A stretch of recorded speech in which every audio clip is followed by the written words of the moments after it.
सहारा के दिल में, जहां रेत के जर्रे भी अपनी ही कहानी सुनाते हैं, अमाया नाम की एक छोटी सी डेजर्ट गर्ल अपनी चीखती चिल्लाते रेगिस्तान में चलती जा रही थी। उसकी सैंडल से उठती हल्की रेत हवा में फैलती, जैसे हवा उसका नाम लिख रही हो। अमाया हमेशा से हवाओं को समझना चाहती थी। वो सोचती थी कि हवा अपनी जुबान रखती है, अपनी यादें, अपने राज।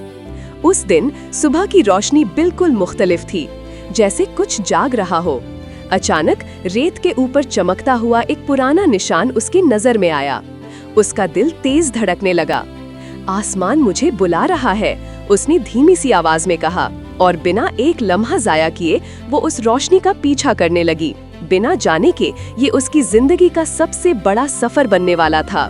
जैसे ही अमाया निशान के पास पहुंची, हवा एकदम से ठहर गई, रेत रुक गई, आसमान चुप हो गया, और फिर बिल्कुल बीच से एक रोशनी फूटी, और उस रोशनी के अंदर से सामने आया ज़ेफर, एक मैजिकल फैल्कन, जिसके सिल्वर गोल्ड परों से नर्म चमक निकल रही थी, जैसे चांदनी जमीन पर गिर रही हो।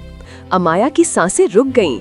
ये कोई आम परिंदा नहीं था, ये वो फैल्कन था जिसका जिक्र पुरानी कहानियों में होता था, जो आसमान के ट्रेजर्स का गार्डियन था। ज़ेफर ने अमाया को देखा। उसकी आंखों में शक, तजस्सुस और थोड़ी सी उदासी थी, जैसे वो सदियों से इंतजार कर रहा हो मगर यकीन खो चुका हो। अमाया ने हल्की सी मुस्कुराहट के साथ हाथ बढ़ाया और हवा ने दोनों के दरमियान एक नर्म सा पुल सा बनाया। फिर एकदम आसमान का रंग ग्रे होने लगा। धूप हवा के पीछे छुप गई, दूर से गरज करते टोंडे उठाने लगे और रेत का जंगली भंवर फूट निकला। पूरे डेजर्ट ने गोया चीखना शुरू कर दिया। ये वही लानत थी जो सदियों से स्काई ट्रेजर की हिफाजत करती आई थी। वो ट्रेजर जिसे ना चोरी किया जा सकता था, ना तोड़ा जा सकता था, सिर्फ समझा जा सकता था। अमाया की हृदय हवा में झंडे की तरह ऊंचे लहरा रही थी, मगर उसने भागने के बजाय ज़ेफर की तरफ एक कदम और बढ़ाया। वो डर रही थी, लेकिन हिम्मत का फैसला कर चुकी थी। ज़ेफर ने उसे देखा, पहली दफा एक इंसान को खड़े रहकर आंधी का सामना करते हुए। हवा उन दोनों के गिर्द घूमने लगी, जैसे रेगिस्तान ने खुद दुआ दी हो। जब आंधी बेइंतहा हो गई, ज़ेफर ने अपने बड़े पर फैलाए और अमाया के इर्द गिर्द एक मैजिकल विंडशील्ड बना दिया। रेत की होशियार लकीरें हवा में कठोर तलवारों की तरह निकल रही थीं, मगर ज़ेफर का जादू उन सब को रोक रहा था। अमाया ने उसकी तरफ देखा। उसकी आंखों में फैसला, हिम्मत और एक अनोखी रोशनी थी। उस लम्हे में दोनों के बीच एक गहरा रिश्ता बन गया।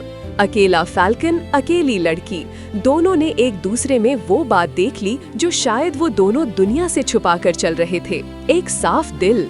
अब वो सिर्फ गार्डियन और लड़की नहीं रहे थे, वो एक टीम बन गए थे। दोनों ने आंधी के दरमियान वो जगह ढूंढ ली जहां स्काई ट्रेजर सदा से सोया हुआ था, रेत के नीचे दबा हुआ एक कदीम स्टोन जिससे हल्की सी रोशनी निकल रही थी। अमाया ने दोनों हाथ सीधे किए, ज़ेफर ने अपने परों से हवा उठाई, और जब उनका साथ जादू से मिला, पूरे डेजर्ट के नीचे से एक गोल्डन विंड उठी। वो रोशनी आसमान तक गई, आंधी टूट पड़ी और एक नरम सा सुकून रेगिस्तान पर छा गया। ज़ेफर ने धीरे से अमाया का हाथ छुआ और उसके हाथ पर हवा का एक ग्लोइंग निशान उभर आया, एक सील ऑफ ट्रस्ट, एक साइन कि वो अब आसमान के राज की हिस्सा बन चुकी है। अमाया ने आंसू रोकने की कोशिश की, लेकिन उसकी आंखों में खुशी चमक रही थी। वो कभी इतनी कबूलियत महसूस नहीं की थी। शाम उतर रही थी, आसमान ने अपने रंग बदल लिए, सोने, गुलाबी, जामुनी।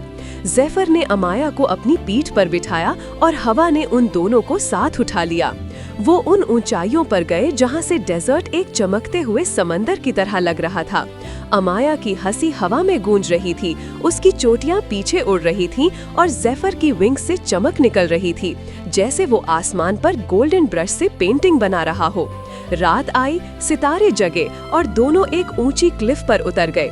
अमाया ने ऊपर आसमान की तरफ देखा और उसे महसूस हुआ कि हवा, रेत और आसमान सब उसका नाम याद रखने लगे हैं। और इस रात के बाद रेगिस्तान के लोग कहने लगे कि जब रात की हवा हल्की सी हंसी लाए, समझ जाना अमाया और ज़ेफर फिर आसमान को गार्ड कर रहे होते हैं। असल ट्रेजर कभी मालो दौलत नहीं होता। असल ट्रेजर वो होता है जो इंसान को बेहतर बनाए, हिम्मत, सच्चाई और वो दोस्ती जो आंधियों को भी रोक सकती हो। दिल साफ हो तो आसमान भी रास्ता खोल देता है। अगर आपको ये मैजिकल पिक्सार स्टाइल कहानी पसंद आई हो तो प्लीज लाइक, शेयर और सब्सक्राइब जरूर करें। आपका सपोर्ट ही हमारी कहानियों को हवा देता है। See you in the next magical adventure.